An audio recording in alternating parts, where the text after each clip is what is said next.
Friends, NTA UGC net का एक most important topic लेके मैं आ गई हूँ आप लोगों के साथ। तो आज का टॉपिक देखने से देखते हैं कि आज का टॉपिक क्या है।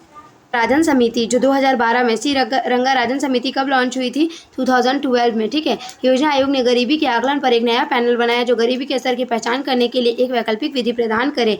एनएसओ द्वारा उपलब्ध कराए गए भोग आंकड़ों और राष्ट्रीय लेखा समूचे के बीच अंतर की जांच करे। अंतर्राष्ट्रीय गरीबी आकलन विधियों की समीक्षा करे। अनुशंसा करे कि इन विधियों को भारत सरकार द्वारा बनाई गई विभिन्न गरीबी उन्मूलन योजनाओं के लिए पात्रता से कैसे जोड़ा जा सकता है। समिति ने 2014 को अपनी अंतिम रिपोर्ट प्रस्तुत की। रिपोर्ट ने भारत में गरीबी के स्तर तेंदुलकर समिति के अनुमान को खारिज कर दिया और रिपोर्ट में कहा गया कि 2011 से 12 में जनसंख्या की 29.5% अधिक था, जिसका अर्थ है कि भारत में 10 में से 3 लोग गरीब थे। जिसका अर्थ है कि भारत में कितने में से 10 में से 3 लोग गरीब थे। ठीक है, आगे देखते हैं। डिवाइड किया गया है अलग अलग पार्ट्स में। तो 3 समिति, लकड़वाल समिति, तेंदुलकर समिति और रंगाराजन समिति। लकड़वाला समिति कब दिया गया था? 1993 में। ठीक है। उसके बाद तेंदुलकर समिति 2004 से 5 में। तो कितने साल का गैप हुआ? 11 ईयर्स का गैप हुआ दोनों के बीच में। ठीक है। पहले लकड़वाल समिति आया, उसके बाद तेंदुलकर समिति आई 11 साल बाद। तो 1993 में लकड़वाला समिति, उसके बाद 2004 से 5 में तेंदुलकर समिति, उसके बाद 2012 में, मतलब ठीक कितने साल बाद? फिर 7 ईयर्स का गैप में फिर 2012 में रंगाराजन समिति आया। ठीक है। तो खपत व्यय के आधार पर सुझाई गई कैलोरी की मात्रा गरीबी के अनुमान को यथार्थवादी बनाने के लिए। ये किस लिए? खपत व्यय के, ये लकड़वाला समिति किस लिए आया था? खपत व्यय के आधार पर सुझाई गई कैलोरी की मात्रा जो 2250 इसमें सुझाई गई थी कैलोरी की मात्रा, उसके लिए। ठीक है। गरीबी के अनुमान को यथार्थवाद बनाने के लिए। और ये तेंदुलकर समिति किससे आया था? गरीबी के अनुमान, जो गरीबी का अनुमान लगाया जा रहा है उसमें सच्चाई दिखाने के लिए। यथार्थवाद मतलब सच्चाई होता है। ठीक है। तो गरीबी के अनुमान को यथार्थवादी बनाने के लिए। और उसके बाद फिर तीसरा आया अलग अलग ग्रामीण और शहरी गरीबी का अनुमान है। अलग अलग ग्रामीण और जो शहरी है, अलग अलग ग्रामीण और शहरी गरीबी का अनुमान लगाने के लिए। रंगाराजन समिति किससे आया था?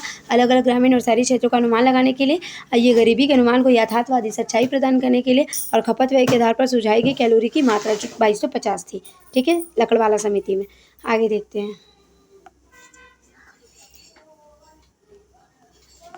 अनुसार वर्ष 2004 से 5 में गरीबी रेखा के नीचे जीवन यापन करने वाली जनसंख्या का प्रतिशत था। ग्रामीण जगह पे कितना था? ग्रामीण जगहों पे था 28.3%, शहरी जगहों पे था 25.7% और अखिल भारतीय पर था 27.5%। ठीक है।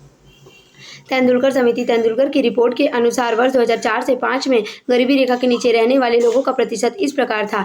ग्रामीण जगहों पर 41.8%, शहरी पर 25.7%। ठीक है। देखिए, जो तेंदुलकर समिति है और ये जो शहरी समिति है, लकड़वाला समिति है, उसके शहरी क्षेत्रों में बराबर है, दोनों का सेम है, 25.7%, 25.7%। ठीक है। ग्रामीण क्षेत्रों में यहाँ 28 था, ग्रामीण क्षेत्रों में अधिक बताया, यहाँ 41.8 बताया। ठीक है। कुल था 37.2 और वर्ष 2011 से 12 में ग्रामीण क्षेत्रों में 25.7, वही शहरी का उठ के यहाँ पे आ गया 25.7 और शहरी क्षेत्रों में 13.7। ठीक है। उसके बाद कम हुआ था। और रंगाराजन विशेषज्ञ समूह का अनुदान है कि 2011 से 12 में ग्रामीण आबादी का 30.9% और क्योंकि रंगाराजन समिति इसलिए बनाया गया था इसको गलत प्रूफ करने के लिए, तेंदुलकर समिति को। तो इसने कहा कि नहीं, जो ग्रामीण क्षेत्रों में इन्होंने 41.8 बताया है उतना नहीं है, 30.9 है प्रतिशत है, और शहरी आबादी का 25.7 बताया उतना नहीं है, 26.4% है, गरीबी रेखा से नीचे थे। अखिल भारतीय अनुपात 29.5% था, यहाँ पे अखिल भारतीय अनुपात 27 पॉइंट दिया था, यहाँ थोड़ा सा 2 अधिक है, 29.5 है। ठीक है। आगे देखते हैं। नहीं, तेंदुलकर समिति में जो टोटल था प्रतिशत, वो टोटल कितना था? 21.9%। ठीक है। Thank you. अगर वीडियो अच्छी लगी हो तो प्लीज़ लाइक और सब्सक्राइब माई चैनल गाइस, और मेरे चैनल को शेयर जरूर करें ताकि मेरे चैनल का ग्रो बढ़े।